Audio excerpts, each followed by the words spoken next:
Saudara-saudara, sekarang kita akan membaca bersama-sama dari kitab suci Efesus pasal ke-6, pasal yang terakhir dari kitab tulisan Paulus kepada orang Kristen di Efesus. Kita membaca bersama-sama Efesus pasal ke-6, dan kita akan membaca dari ayat pertama sampai dengan ayat yang ketiga. Ayat pertama sampai ayat ketiga, saya minta semua yang di bawah 30 membacanya. Ayat 1 sampai 3 dan ayat 4 yang sisanya membaca. Hai anak-anakku, taatilah orang tuamu dalam Tuhan, karena haruslah demikian. Hormatilah ayahmu dan ibumu. Ini adalah suatu perintah yang penting, seperti yang nyata dari janji ini, supaya kamu berbahagia dan panjang umurmu di bumi. Dan kamu, bapak-bapak, janganlah bangkitkan amarah di dalam hati anak-anak, tetapi didiklah mereka di dalam ajaran dan nasihat Tuhan. Semua membaca sekali lagi, ayat 1 sampai ayat 4. Hai anak-anak, taatilah orang tuamu di dalam Tuhan, karena haruslah demikian. Hormatilah ayahmu dan ibumu. Ini adalah satu perintah yang penting, seperti yang nyata dari janji ini, supaya kamu berbahagia dan panjang umur di bumi. Dan kamu, bapak-bapak, janganlah bangkitkan amarah di dalam hati anak-anakmu, tetapi didiklah mereka di dalam ajaran dan nasihat Tuhan. Bagian ini adalah bagian yang sangat penting dan merupakan bagian yang begitu berpengaruh di dalam pembentukan masyarakat seluruh umat manusia. Tetapi kalau kita melihat bahwa ada terjemahan yang lebih teliti dari bahasa Indonesia, maka kira-kira saya bacakan demikian. Kamu yang menjadi anak-anak, biar kamu taat kepada orang tuamu di dalam Tuhan. Karena melakukan demikian adalah sebenarnya seharusnya patut bagimu. Hormatilah akan orang tuamu, ibu bapak, supaya kamu boleh mendapatkan berkat di dalam dunia, memperoleh umur yang panjang. Ini merupakan sesuatu perintah pertama yang di dalamnya mengandung janji Tuhan. Sedangkan kamu yang menjadi bapak-bapak, janganlah menimbulkan kemarahan anak-anakmu, tetapi haruslah engkau mengajar mereka dan dengan segala ingatan, peringatan, dan didikan yang baik untuk membesarkan mereka. Mari kita berdoa sekali lagi. Tuhan, kami sudah membaca bagian firman-Mu pada hari ini. Sekarang Tuhan, bacalah hati kami. Kami sudah membuka buku-Mu. Sekarang bukalah pikiran kami, sehingga kami tidak bisa hidup dengan baik tanpa pencerahan dari firman Tuhan sebagai cahaya yang menembusi awan gelap masuk ke dalam hati sanubari kami masing-masing. Dengar doa kami dalam nama Yesus Kristus, penebus dan juru selamat kami yang hidup. Kami sudah berdoa. Amin.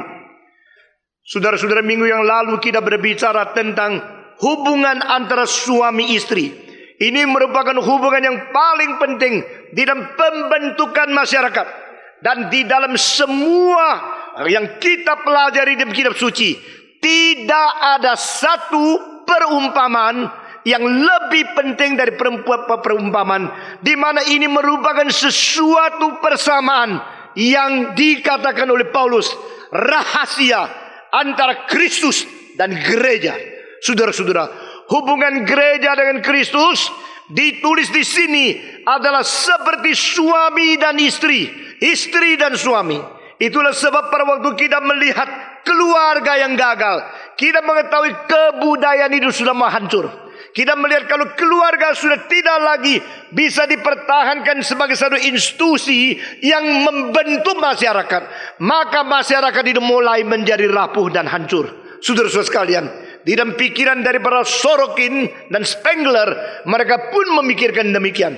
Dan jikalau sesuatu kebudayaan menuju kabar peradaban, dan peradaban itu mementingkan materi, maka peradaban yang menjadi puncak kebudayaan itu justru memusnahkan dan memulai sesuatu kebinasan dari kebudayaan itu sendiri. Dan saudara-saudara, orang-orang yang begitu pandai tidak menganalisa kebudayaan, mereka melihat pada waktu kebudayaan menjadi sesuatu peradaban yang bersifat materialistis, disitulah kehancuran mulai. Saudara-saudara, itu sebab mengapa banyak keluarga yang pada waktu miskin, mereka masih mempunyai kerohanian, iman, dan kemesraan yang lebih mendalam, ditimbang mereka sudah menjadi kaya, dan mereka boleh beli apa saja asal mereka mempunyai uang.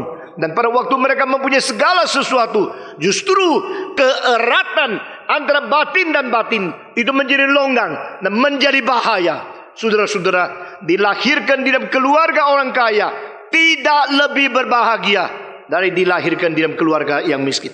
Saudara-saudara, mempunyai segala sesuatu tidak berarti lebih baik daripada engkau tidak mempunyai segala sesuatu, tetapi mempunyai niat perjuangan untuk menembusi kesulitan, mencapai kesuksesan di dalam perjuangan pribadi.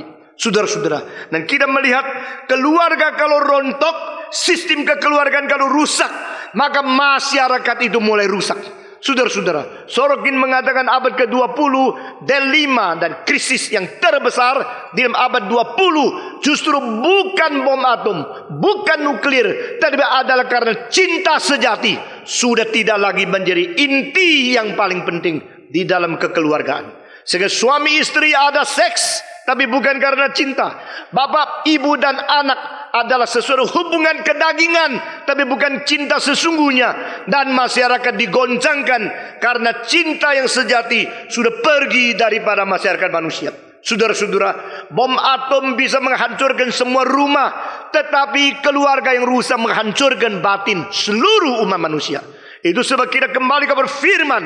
Karena di dalam firman kita mendapatkan prinsip yang paling dasar dan fondasi yang paling kuat untuk mentegakkan hidup secara pribadi maupun hidup secara masyarakat.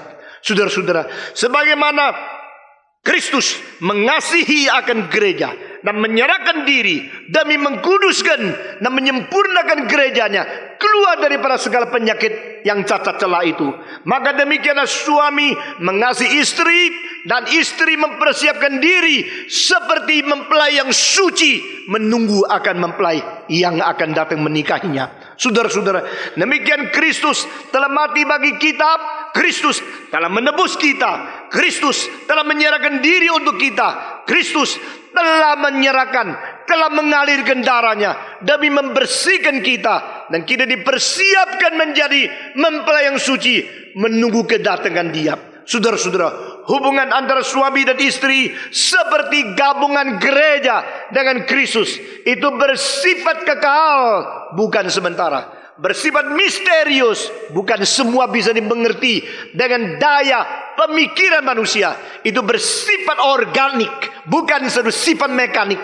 Saudara-saudara, dan itu adalah satu gabungan yang rohania, bukan satu gabungan yang material saja. Jikalau suami istri bergabung hanya karena perlu uang, perlu seks, maka itu sama seperti antara binatang dan binatang hidup bersama. Saudara-saudara, suami dan istri bersatu karena kita mau mengerti bagaimana Kristus hubungannya dengan gereja, dan bagaimana gabungan gereja di dalam Kristus. Union with Christ is mysterious, is eternal, is spiritual, and is organic union.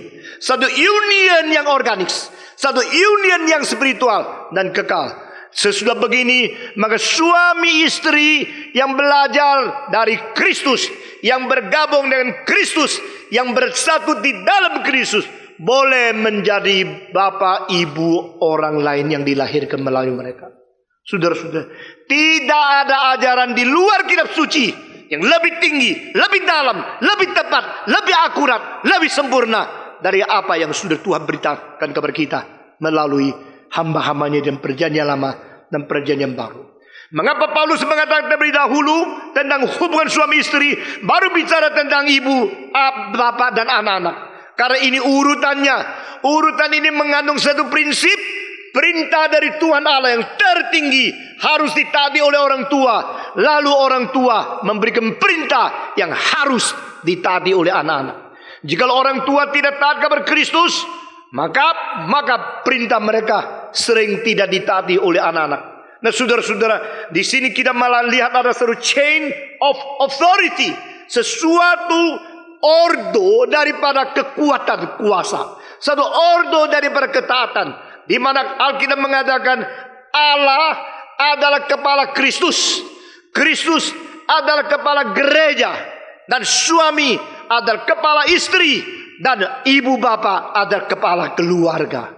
Ini adalah satu urutan di mana sumber terakhir dan otoritas tertinggi, takhta yang tidak tergoncangkan, itu adalah Tuhan Allah sendiri. Saudara-saudara, mengapa komunisme berusaha mendongkel semua kebudayaan, lalu mengharapkan mendirikan satu masyarakat yang lebih baru, akhirnya hancur sendiri? Karena mereka tidak pernah mengerti ordo yang ditetapkan oleh Tuhan. Saudara-saudara, jikalau di Eropa Timur semua komunisme dibuang, mereka masih tegak karena masih ada akar kekristenan di dalam kebudayaan mereka. Terlebih di Tiongkok, kalau komunisme sudah ditolak dan komunisme sudah ditolak, tidak ada ajaran Tuhan di dalamnya, itu menjadi satu hal yang sangat membahayakan seluruh masyarakat, kebudayaan, dan hari depan daripada sejarah yang akan datang. Saudara-saudara sekalian, itu semua mari kita kembali kepada prinsip dalam Alkitab. Sekali lagi, the order of authority. Jadi Allah di tempat yang paling tinggi, dan Kristus diutus oleh Allah menjadi contoh bagi segala administrasi dan organisasi. Karena Kristus mutlak taat kepada Tuhan Allah, maka dia mau gereja mutlak taat kepada dia. Dan dengan demikian hubungan gereja dan Kristus menjadi contoh suami dan istri, dan suami istri mutlak taat kepada Kristus, mengakibatkan anak-anak boleh taat kepada mereka. Saudara-saudara, di luar ini tidak ada jalan lain untuk membenarkan akan masyarakat manusia. Psikologi abad ke-20 sudah makin banyak. Tetapi di mana masyarakat makin banyak psikolog, berarti makin banyak penyakit psikologi.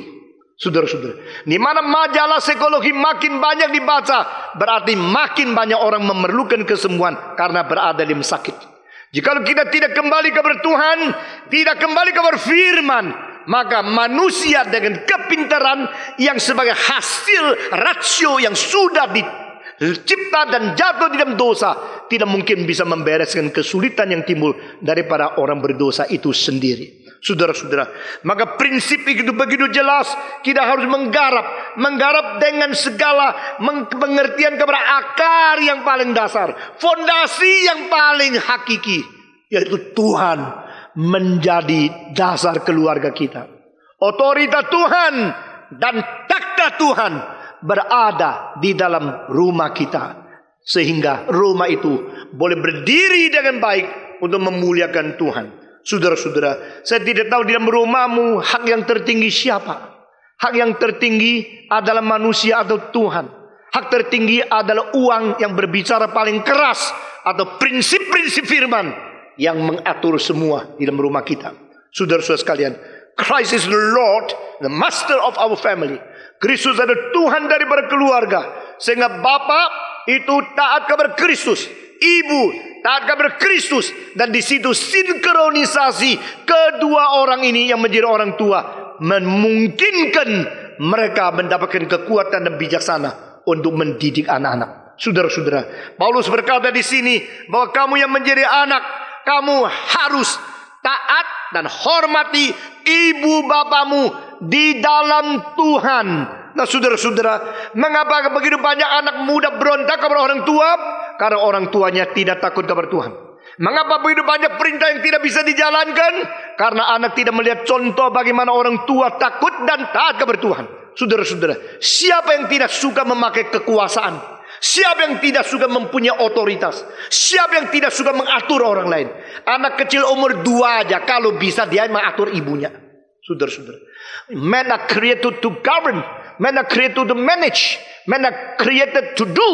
Itulah sebab kalau engkau melihat anak umur 1 sudah repot-repot bantu, bikin makin lama makin bantu makin repot, jangan heran. Karena manusia itu tidak bisa diam. Manusia tidak diciptakan Tuhan untuk diam-diam lihat orang kerja. Dia mau kerja sesuatu, mau atur sesuatu. Dari kecil kita memang sudah mempunyai sifat hakiki seperti itu. Dan kita memang dicipta seperti itu. Namun demikian saudara-saudara, jikalau kita yang suka mengatur orang lain, kita yang suka menguasai orang lain, kita yang suka memerintah orang lain, sendiri kita tidak ada perintah Tuhan dan kuasa Tuhan menaklukkan diri kita, maka sifat keliaran kita akan menjadikan segala sesuatu tambah banyak pemberontakan, kesulitan, dan kekacauan yang tidak mungkin diselesaikan. Saudara-saudara, ini ordo otoritas harus dimengerti oleh keluarga Kristen. Yang menjadi suami, engkau mengetahui engkau taat dulu kabar Tuhan, engkau menjalankan prinsip Tuhan, maka dengan demikian engkau mengatur rumahmu, itu menjadi tidak terlalu sulit. Engkau yang taat kepada Tuhan, engkau menuntut supaya anak-anakmu taat kepada engkau, itu menjadi tidak terlalu sulit. Saudara-saudara, Paulus berkata, hei anak-anak, hormatilah orang tua di dalam Tuhan. Paulus tidak mengatakan hormatilah segala orang tua. Apa yang mereka katakan semua benar, semua didengar. Tidak, banyak orang tua yang tidak beres. Ada orang tua yang menikahkan anaknya karena dia mengetahui yang melamar anak itu orang konglomerat. Maka dia tidak peduli anaknya bahagia atau tidak, cinta atau tidak. Pokoknya kalau menikah sama orang kaya, dia bangga. Lalu karena keinginan keuangan banyak, dia menikahkan anak yang tidak cinta. Saudara-saudara, banyak orang tua yang tidak beres. Kita yang tidak beres mungkin menjadi orang tua orang lain. Waktu kita menjadi orang tua, bisa langsung otomatis menjadi beres? Tidak mungkin. Kecuali kita membereskan kita senantiasa di hadapan firman Tuhan. Ada orang tua yang memiliki sesuatu untuk anaknya karena sesuatu dendam, karena sesuatu trauma, karena sesuatu yang ketidakberesan di psikologi dia, sehingga dia memaksa anaknya harus sesuai dengan apa yang dia mau. Saudara-saudara, orang tua yang baik adalah mencari kehendak Tuhan, lalu taat kepada prinsip Tuhan, lalu melihat bagaimana anak itu bisa dipertumbuhkan sesuai dengan apa yang Tuhan tanam di dalam hatinya. Saudara-saudara, to accomplish others, that is the principle of love. Pada waktu anak saya sudah umur 18 ke atas, Pak boleh nak ini, boleh nak itu, saya selalu mengatakan jawab sendiri. Saya tidak katakan tidak boleh, boleh. Karena saya tidak mau terus memakai kuasa. Kuasa itu diberikan kepada aku pada waktu mereka kecil, saya mutlak. Tapi saya mengetahui pelepasan itu pelan-pelan menjadikan mereka dilatih supaya mereka boleh mengambil keputusan sendiri. Dan mereka tidak boleh harus taat seluruhnya kepada saya karena saya tidak mau menjadi diktator. Saudara-saudara, ibu saya memberikan contoh yang baik untuk keluarga dan saudara kami di dalam keluarga saya. Engkau 7 anak laki-laki sudah besar. Ibu tidak akan campur dan tidak ikut urus memilih cucu bagimu. Engkau harus pilih baik-baik sendiri. Karena yang nikah kamu bukan aku. Ibumu mengatakan, pilih salah rugi sendiri seumur hidup, pilih benar engkau bahagia. Loh, bagaimana tahu salah dan salah? Pikir, lihat, baca kitab suci, doa, dan baik-baik engkau taat kepada pimpinan Roh Kudus. Saudara-saudara sekalian. Dan setelah kita menikah, semua menantu dijadikan teman, bukan dijadikan menantu yang disiksa. Orang Tionghoa dulu itu kalau menyiksa atau menganiaya menantu itu luar biasa terkenalnya. Apalagi kalau mertua yang betul-betul berjiwa diktator. Saudara-saudara. Dan saya mikir kalau seorang mertua terhadap mantunya yang keras sekali, tuntunnya begitu hebat dan sulit sekali. Lalu seorang menantu yang sudah pernah disiksa oleh orang tua, kalau dia sendiri sudah tua menjadi menantu, kan dia pernah tahu caranya disiksakan susah, maka mestinya dia baik sama menantu yang akan datang, bukan? Tapi kebanyakan tidak. Yang pernah disiksa, dia akan siksa lagi yang lain, karena dia mempunyai sesuatu pikiran sistem peluncu. Dulu giliranku, sekarang giliranmu. Itu namanya jadi manusia. Nah, saudara-saudara, ibu saya tidak demikian. Dia mengatakan, "You kalau sudah nikah, semua menantu saya itu teman saya. Saling menghormati seperti teman." Nah, saudara-saudara sekalian, Sekarang saya mewariskan itu, dan saya kira itu prinsip Alkitab. Kita mendidik anak, bukan mau mereka semua taat kepada kita. Waktu sebelum umur 3, 100% ketat, tidak ada rundingan. Anak saya tidak boleh pilih mau pakai pakaian apa. Saya kasih apa-apa, kasih makan apa. Anak 3 minumnya mau air jeruk. Nanti umur 6 mau champagne. Sudah umur 12 brandy. Nanti kalau sudah umur 18 maunya marihuana. Cilaka kamu. Saudara-saudara. Sebelum umur 3 saya 100% ketat. Sudah umur 6 saya 75% ketat. Umur 12 50% ketat. Untuk umur 20 saya sudah lepas dia. Dan dia rundingan sama saya. Seperti saudara. Saudara-saudara. Waktu rundingan prinsip Tuhan yang menjadi patokan. Boleh atau tidak. Bukan saya mau tidak mau. Saudara-saudara. Anak saya mengatakan ada satu mobil yang sangat bagus. Tapi besar sekali. Tapi bagus sekali. Saya tahu dia ingin itu mobil. Ya, semua anak saya tidak boleh beli mobil baru. Karena terlalu mahal. Sampai sekarang saya pakai mobil. Selalu pakai setelah 7 atau 8 tahun baru saya beli. Saya tidak pernah beli mobil baru. Setelah 7 tahun itu biasanya harganya sudah rendah sekali. Tapi kalau mileage-nya masih sedikit, itu masih bagus sekali. Jadi saya carinya begini. Ya, dia juga ikut. Ini tahun 99, dia cari tahun 90. Lalu baru dia telepon 2 minggu yang lalu. Pak, boleh enggak Pak beli mobil ini? Saya kira bagus dan besar. Saya pikir sendiri. Karena apa? Karena mobil yang begitu besar, 2 hal. Pertama, nanti kalau rusak, ongkos bikinnya itu mahal sekali. Bensinnya besar sekali. Dan ketiga, itu kamu sudah biasa mobil besar. Besok lihat mobil kecil, kamu seumur hidup dah suka lagi. Karena sudah biasa naik kuda, tidak mau naik anjing lagi. Lalu engkau ambil keputusan sendiri. Menurut Bapak, menurut saya, ya itu menurut kamu. Kamu pikir sendiri. Itu urusanmu. Dan dia ambil keputusan, dia harus pikir baik-baik. Karena dia seorang manusia mulai dewasa. Saudara-saudara. Karena mobil sudah 9 tahun, jauh lebih murah. Murah sekali. Dia mau pilih. Tapi itu boros. Dia bilang, saya akan karena boros dan uang sangat minim. Saya akan pakainya sedikit sekali. Ya lebih baik jangan banyak keluar. Saudara-saudara. Setiap orang itu seorang manusia. Setiap orang adalah peta teladan Allah. Adalah orang lain. Anak adalah orang lain. Kebetulan lahir di rumah kita. Semua 1, 2, 3. Anak adalah orang lain. Yang dilahirkan di rumah kita. Bukan kebetulan. Tuhan yang pimpin ya. Saudara-saudara. Ada orang mengatakan. Orang reform tidak boleh memakai kebetulan. Kecuali dia menyebut tidak ada yang kebetulan. Jadi sebut itu boleh. Nah saudara, anak itu orang lain. Dilahirkan di rumah kita, maka sebutnya anak. Kalau orang lain dilahirkan di rumah orang lain, itu namanya anak orang lain. Nah saudara-saudara, orang lain tapi dilahirkan di rumah saya, itu namanya anak saya. Jadi setiap anak itu ada seorang yang berindividu yang berbeda dengan saya. Saya jangan mengharapkan anak saya harus sama seperti saya. Tidak. Saya suka musik. Kalau mereka tidak suka, apa boleh berbuat? Tetapi sebelum mereka menjadi tidak suka, saya boleh memberikan pengaruh, memberikan penjelasan, sehingga sampai mereka, oh sadar, ini bagus. Lalu mereka senang. Itu pengaruhku. Dan semua prinsip itu harus ada Tuhan yang menjadi sumber otorita yang tertinggi. Saudara-saudara, di Hong Kong ada satu pasang suami istri pindah ke Australia. Anaknya bagaimanapun tidak mau pindah. Papa mamanya pasti mau pindah. Anaknya tidak mau pindah. Mama bilang mesti pindah. Akhirnya dipaksa dipindah. Dan sampai di Australia, saben hari anak itu marah-marah. Saben hari nangis. Sampai teriak-teriak. Papa mamanya tidak peduli. Pelan-pelan engkau pasti akan bisa sesuai di sini. Dan saudara-saudara, 1 tahun kemudian anak itu mulai diam. Tidak mau bicara. Dan tidak mau ngomong lagi. Tidak berdebat lagi. Papa mama bilang, nah, coba sudah adaptasi kan? Sudah diam kan? Mereka kira sudah selesai. 3 hari kemudian. Anak loncat dari lantai 27. Tapi tidak mati. Kakinya lumpuh. Tulangnya dari spinal cord seluruhnya lumpuh. Dan sekarang berbaring seumur hidup. Tidak bisa lagi berjalan. Tidak lagi sekolah. Tidak bisa lagi hidup. Tidak bisa lagi menikah. Dan baru umur 23 tahun ini.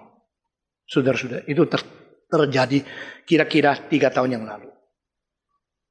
Otorita yang mutlak mungkin menjadikan anak kita budak. yang tidak berinisiatif mungkin menjadikan dia sadar dan akhirnya baik, dan mungkin menjadi hancur karena otoritas yang mutlak. Tidak ada otoritas lebih tinggi di atas lagi. Saudara-saudara sekalian, bangsa Indonesia, saya mulai mengkhawatirkan orang-orang yang sudah biasa menjara, mencuri, memukul, memaksa, menculik. Mereka hari depan kebebasan yang liar itu tidak lagi bisa dikendalikan. Karena sudah ada contoh militer yang menculik. Akhirnya rakyat merasa tidak ada otoritas yang menjadi contoh. Saudara-saudara, kembali kepada ayat-ayat ini. Kamu yang menjadi orang tua, mendidik anakmu di dalam Tuhan. Dan anak-anak itu mentaati orang tua di dalam Tuhan. Saudara-saudara, obey your fathers, respect your father and mother in the Lord, di dalam Tuhan. Jadi di sini ada satu ikatan agar keluarga kita itu dijamin aman. Kalau kita takut kepada Tuhan, kita taat kepada prinsipnya, kita betul-betul menjalankan firman-Nya, maka kita dijamin oleh Tuhan. Anak-anak kita boleh dididik dengan baik. Tuhan Allah memberikan kita, setiap orang ada ibu, ada bapak. Saya tidak mengerti apa itu bapak, karena umur 3 ayah saya meninggal dunia. Dan saya tidak pernah mengerti apa itu bapak. Waktu saya umur 5, saya masuk sekolah. Dan saya pulang tanya mama. Di dalam buku pelajaran pertama, papa, mama, kakak, adik. Kenapa saya cari ada mama, ada kakak, ada adik, tidak ada papa? Dia hampir menangis dan mengatakan, papamu sudah tidak ada. Kemana? Pergi tempat yang jauh sekali. Mana? Engkau tidak tahu. Engkau tidak bisa pergi. Kenapa? Dia egois sendiri pergi. Kenapa tidak bawa? Dia sudah mati. Apa itu mati? Mati itu di tempat yang jauh sekali. Kapan balik? Tidak balik lagi. Dan mulai hari itu saya tahu orang lain ada, papa saya tidak ada. Dan kadang-kadang saya lihat orang lain ada sesuatu, masa saya ingin juga mempunyai, tak bisa. Mereka bisa ada, engkau tidak bisa ada. Kenapa? Karena mereka ada papa, engkau tidak ada. Waktu saya kecil saya sangat minder. Tapi saya setelah menerima Tuhan Yesus, tak pernah saya bersungut kepada Tuhan karena saya dijadikan anak piatu. Tak pernah saya menyesal karena saya tidak mempunyai ayah. Karena saya tahu dialah ayahku. Dan dengan perjuangan-perjuangan yang tidak ada pada orang lain, yang Tuhan latih saya, menjadikan saya mendirikan gereja, melatih rekan saya, sama. Semua orang harus berjuang. Dan saya mendidik anak sama. Tidak ada manja. Tidak ada segala sesuatu yang disediakan seenak mungkin. Tidak ada. Semua orang belajar. Dan saya memikirkan cara Tuhan mendidik seluruh umatnya sama. Membiarkan umatnya bergumul melalui kesulitan. Sehingga imannya bertumbuh. Iman tidak akan bertumbuh di dalam greenhouse. Iman tidak akan bertumbuh di dalam kemanjaan. Iman bertumbuh karena seorang ayah yang mempunyai prinsip. Itulah sebab pada waktu saya pertama kali membaca The Prayer of a Father yang ditulis oleh General MacArthur, yang memenangkan peperangan dunia kedua dan akhirnya memaksa Kaisar Hirohito harus di atas itu kapal Missouri, di situ mentandatangan akan penyerahan Jepang. Saudara-saudara, dia mengatakan, oh Tuhan, jangan memberikan jalan terlalu lancar untuk anak-anakku. Tuhan, kalau mungkin berilah ombak yang besar kepada dia, taufan yang besar kepada dia, supaya anakku bukan saja tidak jatuh di dalam ombak, malah boleh berdiri tegak dan menolong mereka yang di sekitarnya yang sedang mau ditelan oleh ombak. Setelah itu, aku yang menjadi ayah baru mengatakan, hidupku tidak sia-sia di dunia, dan aku boleh tutup mata waktu meninggal dunia, melihat anakku sudah berjuang dan jadi. Apa yang saya katakan dari mimbar bukan, tidak ada satu kalimat bohong atau berlawan hati nuraniku. Itu menjadi kekuatan aku melayani Tuhan, saudara-saudara. Dan saya memakai prinsip inilah, mendidik anak saya, dan mendidik rekan, dan mendidik kalian yang menjadi anggota di gereja ini. Saudara tidak akan dijadikan anggota yang manja, saudara tidak akan dijadikan seorang saksi Kristus yang seenaknya, tidak. Kecuali saya mati, prinsip ini tidak akan berubah. Saudara-saudara sekalian, taatlah ibumu, bapamu di dalam Tuhan. Berarti orang yang menjadi pemimpin, orang menjadi kepala keluarga, menjadi bapak dan ibu, engkau harus mendidik anakmu dalam prinsip-prinsip yang Tuhan nyatakan kepada kita. Saudara-saudara sekalian, Paulus mengatakan taat kepada orang tuamu di dalam Tuhan. Ini seharusnya. Berarti anak-anak jangan kira kalau saya hormat orang tua ini jasaku. Tidak. Ini seharusnya. Ini adalah hal yang patut kau lakukan. Engkau adalah anak.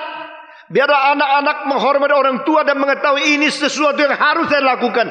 Karena ini sesuatu yang dikewajibkan kepada aku. Ini sesuatu mandat. Dan ini sesuatu peraturan prinsip yang sudah Tuhan tetapkan di dalam masyarakat manusia.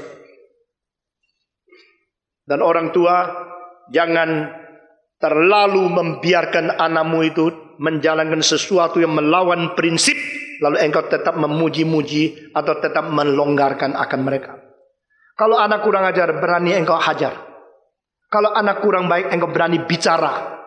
Kalau anak itu melewati real, engkau harus panggil dia, berkata kepada dia secara serius, secara sungguh-sungguh, tidak peduli dia bagaimana hebatnya. Saudara-saudara, karena itu anak.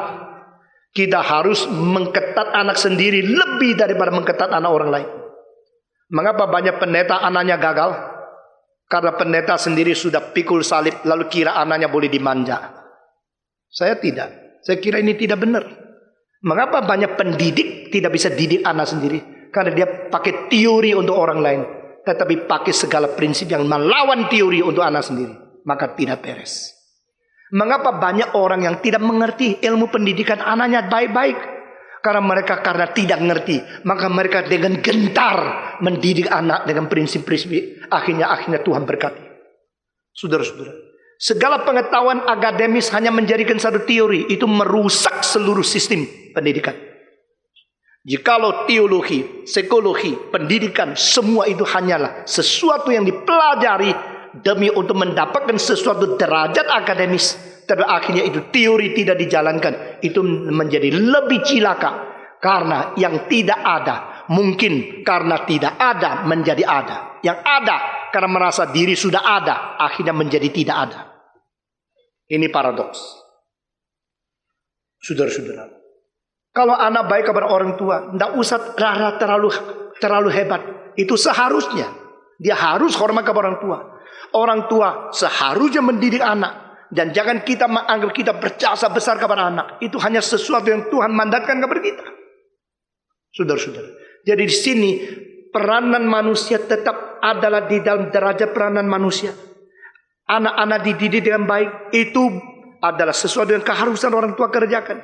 Dan anak-anak hormat kepada orang tua, itu juga sesuatu yang keharusan anak-anak itu mengerjakan. Sehingga tidak ada manusia mempunyai kedudukan terlalu tinggi untuk mewakili Tuhan Allah.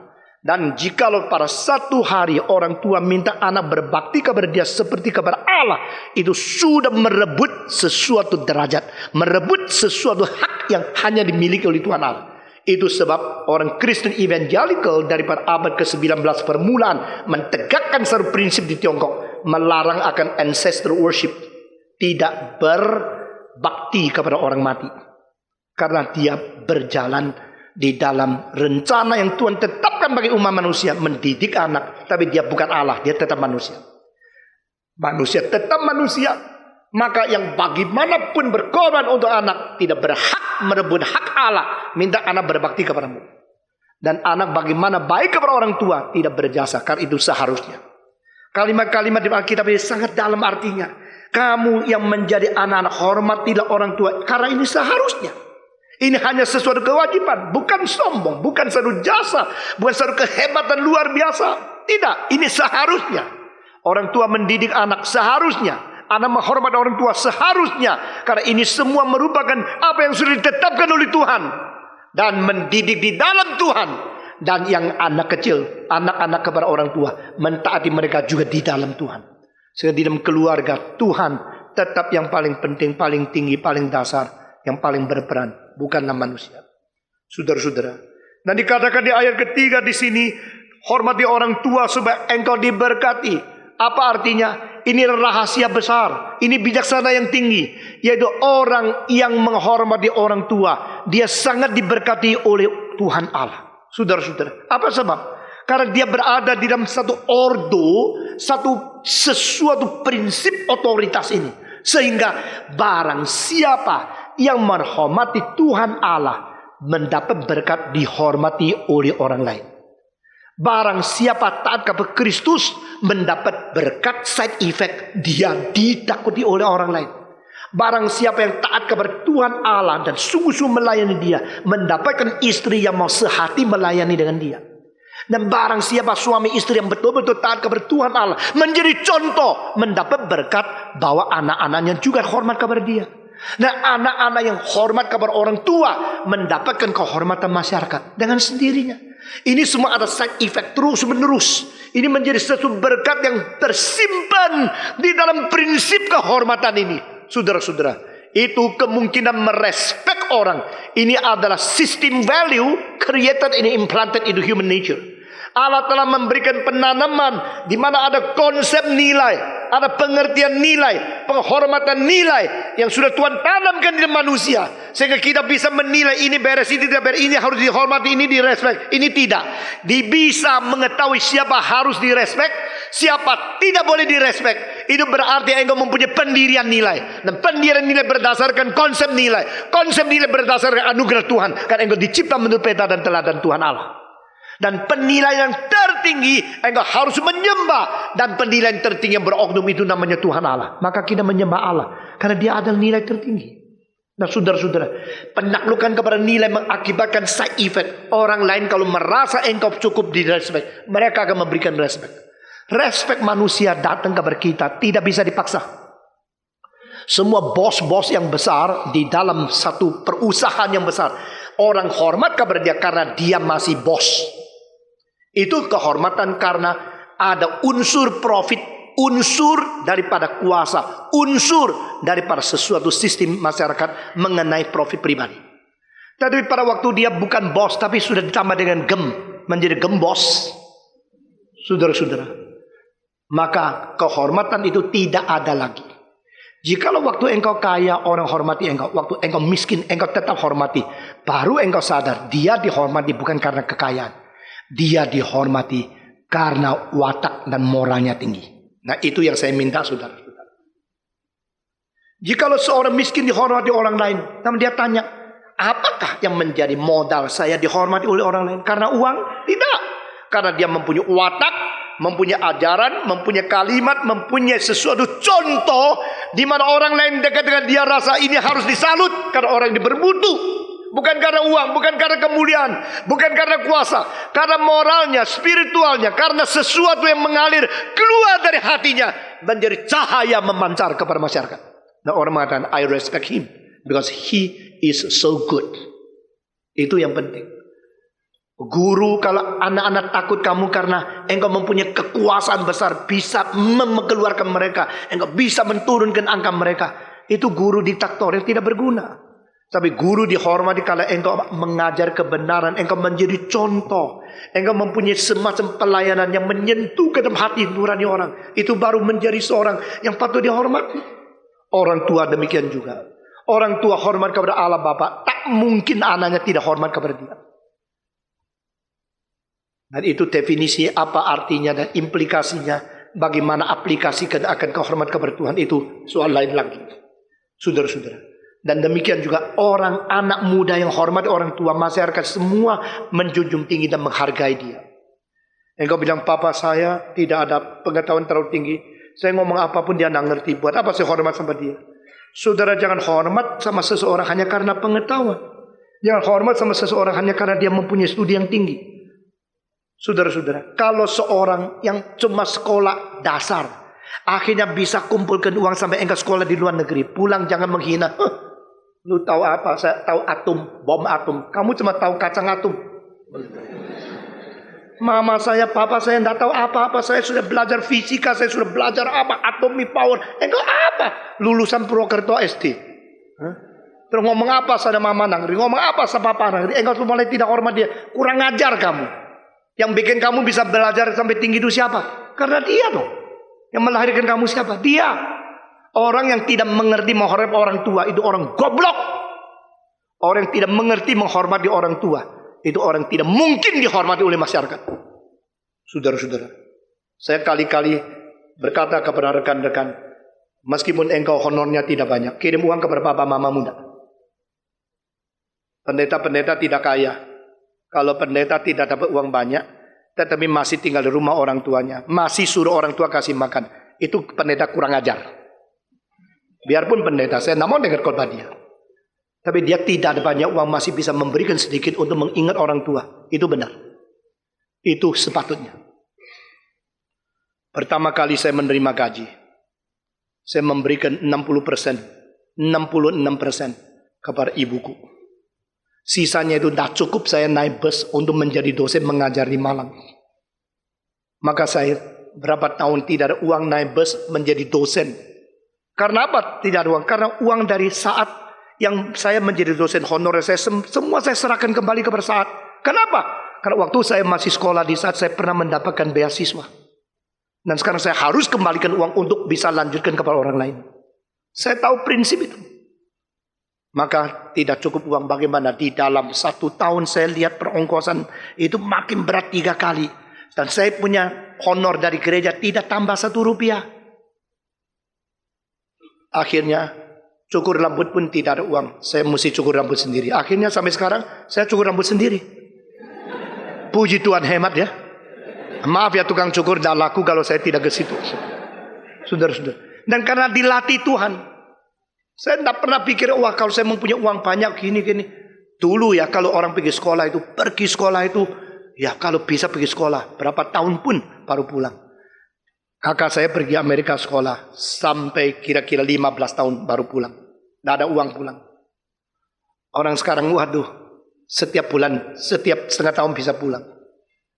Lalu saya kira mama berat. Mama seorang janda, kerja berat. Jadi gaji saya makin banyak kasih. Sisanya uang tidak cukup naik. Bus pun tidak ada uang. Bagaimana? Saya naik truk. Minta ngompreng sama truk. Dari Surabaya ke Malang. Sampai di Malang. Bagaimana? Bau ikan asin. Karena di dalam truk duduk di tengah-tengah ikan asin. Saya bandingkan saya dulu sama sekarang hamba Tuhan. Lain sekali. Lalu saya cepat-cepat mandi. Pakai baju baik. Masuk kelas jadi dosen. Mereka tidak bau ikan asin. Saudara-saudara, itu cara berapa tahun begitu. Tapi saya jadi. Saudara-saudara. Dan ibu saya tahu. Ini anak sekarang sudah bisa dapat uang. Meskipun tidak banyak. Dia mengingat orang tua. Ingat kebutuhan keluarga. Hormatilah orang tuamu. Supaya kamu diberkati. Jangan kurang ajar kepada yang melahirkan kamu. Karena mereka wakil Tuhan. Ibu dan bapak adalah wakil Tuhan di dalam 4 hal. Pertama, secara kedudukan mereka menjadi sumber keberadaanmu di dunia ini. Sebagaimana Tuhan mencipta engkau berada di dalam sejarah, maka ibu bapamu melahirkan engkau sehingga engkau berada di dalam masyarakat. Mereka mewakili Tuhan menjadi sumber keberadaanmu di dalam dunia ini. Ini pertama. Kedua, ibu dan bapak mewakili Tuhan menyatakan sifat ilahi di dalam bagian moral. Misalnya papa bersifat otoritatif dan menjalankan kekerasan hukuman, mewakili Tuhan. Ibu merawat, memelihara, mencintai, take care. Itu mewakili cinta kasih dan pemeliharaan Tuhan. Saudara-saudara, ibu bapak mewakili Tuhan tidak menjadi sumber keberadaan karena Tuhan mencipta mereka melahirkan. Ibu bapak mewakili Tuhan karena Tuhan menghakimi dan Tuhan memelihara. Di dalam sifat moral, bapak mewakili otoritas Tuhan Allah. Bapak mewakili Allah yang menjalankan keketatan, penghakiman, keadilan. Ibu mewakili Tuhan di dalam melaksanakan cinta kasih, kemurahan, pengampunan, dan juga pemeliharaan. Mereka mewakili orang tua. Mereka orang tua mewakili Tuhan. Bagaimana boleh anak-anak kurang ajar sama orang tua? Tidak boleh. Karena mereka wakil Tuhan. Ketiga, mereka mewakili Tuhan tidak mendidik engkau. Karena mereka mendidik engkau, maka ada rencana, ada prinsip, ada blueprint. Orang tua yang tidak ada blueprint, tidak ada rencana untuk mendidik anak-anak, itu orang tua yang belum menjalankan tugas. Saudara-saudara, ya saya sudah serahkan sama pendeta kok. Saya sudah serahkan sama guru kok. Saudara-saudara, enak aja kamu. Ada seorang mengatakan, anak saya serahkan, sudah dibaptiskan, sekarang kau jadi kurang ajar ya. Maksudnya kalau sudah dibaptiskan dijamin seumur hidup jadi Petrus, Paulus begitu. Dibaptiskan itu hanya berarti engkau berjanji di hadapan Tuhan, engkau menjadi orang tua yang mendidik dengan firman. Bukan berarti serahkan gereja. Lalu satu kali di sekolah minggu, lalu dia menjadi orang rohani. Saudara-saudara, kalau di rumah satu hari adalah 15 jam, di sekolah adalah 6-7 jam. Lalu satu minggu cuma 1 jam di gereja. Engkau kira anakmu itu bisa menjadi baik karena anugerah Tuhan begitu saja. Tuhan mau engkau pikul tanggung jawab untuk mendidik anak, apalagi anak yang pintar, memerlukan pemerasan otak yang lebih besar karena sulit mendidik mereka. Yang lebih bodoh, lebih gampang didik. Engkau mau gampang yang minta Tuhan kasih anak goblok, gampang sekali. Kalau anakmu pintar sekali, otaknya cair sekali, sangat berinisiatif dan sangat kreatif, engkau harus lebih kreatif dari dia baru bisa mengendalikan kekreatifan dia. Saudara-saudara, memang tidak gampang, tapi perlu. Keempat, orang tua mewakili Tuhan menjadi contoh hidup yang tanpa bersuara.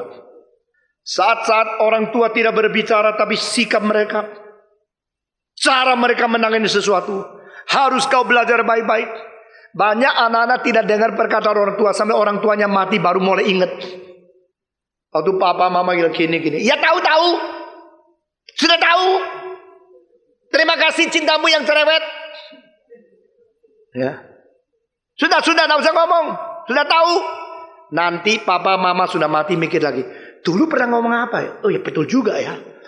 Aduh, kalimatnya papa mama semua benar. Waktu muda, waktu dia masih ada, semua cerewet. Waktu dia sudah mati, semua benar. Karena apa? Karena engkau tidak mau diganggu. Karena engkau sendiri mau jadi Allah, tidak mau diganggu. Tapi Tuhan mau memakai orang tua untuk memberikan peringatan. Dan saya minta orang tua juga jangan terus mengulangi apa yang sudah mereka tahu. Orang paling tidak senang dengar kalimat-kalimat yang sudah tahu. Dia ngomongin terus. Ya, kesabaran mereka juga. Ya, saya tidak membela orang tua atau membela anak-anak tua-tua. Tak bela. Begitu ya. Saudara-saudara, memang tidak gampang. Tapi orang tua pada waktu saat kesulitan, saat seharusnya cemas, tidak cemas. Saat harus khawatir, tidak khawatir. Saat harus lari, tidak lari. Saat-saat yang paling penting itu. Saudara-saudara. Itulah saat anak melihat siapa engkau. Engkau harus pada saat-saat yang paling krisis mewakili Tuhan. Ini 4 hal. Sebagai sumber keberadaan mereka, engkau mewakili Tuhan. Sebagai pengketat, pendisiplin, dan penjaga, pemelihara, engkau mewakili Tuhan. Sebagai pendidik yang berencana, engkau mewakili Tuhan. Sebagai teladan hidup, engkau mewakili Tuhan. Biar orang tua yang diberi hak Tuhan menjadi bapa dan ibu sadar, waspada, dan baik-baik mengingat akan tugas kita. Sehingga anak itu boleh diajar dengan baik. Dan anak-anak yang taat kepada orang tua, di sini dikatakan, taatlah kepada orang tuamu, hormatilah kepada mereka, karena inilah perintah pertama yang mengandung janji. Nah, saudara-saudara, apakah benar ini perintah pertama yang mengandung janji? Bukankah di dalam 10 hukum sebelumnya juga ada yang mengandung janji? Saudara-saudara, aku akan memberkati akan anaknya sampai 1000 generasi. Kalau engkau benci kepada aku akan membalas akan kepada 3-4 generasi. Tapi yang taat kepada Tuhan, itu akan aku berkati sampai 1000 generasi. Adam sampai sekarang belum 1000 generasi. Itu berarti apa? Hidup kekal. Itu berarti Tuhan menjadikan hidup kekal kalau engkau betul-betul mengenal dan taat kepada Tuhan. Tapi saudara-saudara, kenapa di sini katakan ini adalah janji pertama? Bahasa Indonesia tidak diterjemahkan ini. In the first commandment with the promise. Ini ada perintah pertama yang mengandung janji. Karena ini ada perintah antara manusia sama manusia. Saudara-saudara, terhadap Tuhan itu adalah di dalam hukum 10 hukum 1-4, 5-10 ini adalah manusia dan manusia. Antara manusia dan manusia yang pertama yaitu hukum kelima, hormati orang tua. Hukum kelima ini ada permulaan dari hukum antara manusia dan manusia. Hubungan antara manusia dan manusia yang pertama adalah kepada orang tua. Jadi bijaksana yang tertinggi di dalam dunia ini terhadap orang lain yaitu bisa menghormati orang tua. Itu merupakan satu bijaksana yang tertinggi di dalam hubungan antara manusia. Saudara-saudara, yang lebih senior dari kita, hormati dia. Jangan karena engkau lebih tinggi studinya, engkau menghina orang tua. Orang tua secara akademis mungkin kalah sama anak muda. Orang tua secara pengalaman kristalisasi daripada kebijaksanaan hidup jangan dihina. Karena mereka mempunyai sesuatu yang tidak ada pada mereka yang belum cukup usia. It takes time to have that kind of wisdom. Jika kamu taat kepada orang tua dan hormati mereka, kamu akan diberkati. Dan bukan saja demikian, kamu akan umur lebih panjang. Engkau bilang umur lebih panjang. Masa? Kalau taat sama orang tua lebih panjang? Nah tentu ada orang taat sekali sama orang tua umurnya 27. Ada orang kurang ajar umurnya 70. Nah saudara-saudara, ini satu prinsip yang tidak bisa lihat dari fenomena. Yang disebut perpanjang, yang disebut umurnya panjang. Bukan saja engkau mempunyai umurnya panjang saja. Engkau mempunyai pengaruh juga lebih panjang. Dan bukan saja demikian, engkau akan mempunyai hidup yang meskipun terbatas umurnya, tetapi di dalamnya mempunyai berkat yang lebih besar dari orang lain. Saudara-saudara, kiranya Tuhan memberkati kita. Saya akan berhenti di sini. Dan kita harap semua orang tua dan semua yang menjadi anak belajar dari apa yang sudah diperintahkan oleh Tuhan kepada kita. Mari kita berdiri. Bapa, terima kasih. Bapa, terima kasih. Bapa di dalam surga, ku beri terima kasih. Sekali lagi, Bapa, terima kasih. Bapa, terima kasih. Bapa di dalam surga, ku beri terima kasih.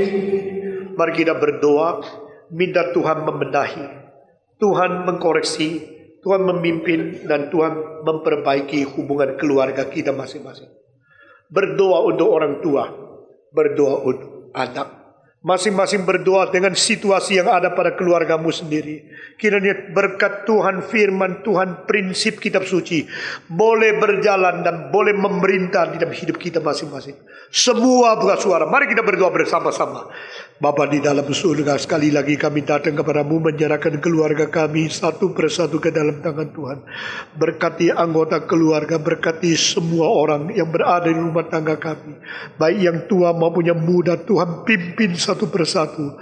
Tuhan tidak meninggalkan kami, Tuhan tidak membuang kami. Tuhan pakai kami, berkati kami sehingga kami boleh hidup sesuai dengan prinsip kitab suci, hidup sesuai dengan kehendak Tuhan, dan hidup di dalam rencana yang Tuhan tetapkan bagi kami. Tuhan, kami berterima kasih Tuhan memberikan ibu dan bapa kepada kami. Tuhan, kami berterima kasih Tuhan memakan mereka, membesarkan kami. Kami berterima kasih Tuhan mempunyai prinsip firman Tuhan untuk kami taati. Kami berdoa kiranya Engkau memberkati kami dan memberikan kekuatan kepada kami untuk menjalankan segala perintah Tuhan. Dengar doa kami Tuhan. Berkati orang tua kami, berkati anak-anak kami. Kami berdoa dan bersyukur di dalam nama Yesus Kristus, penebus dan juru selamat kami yang hidup. Amin.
Tuhan.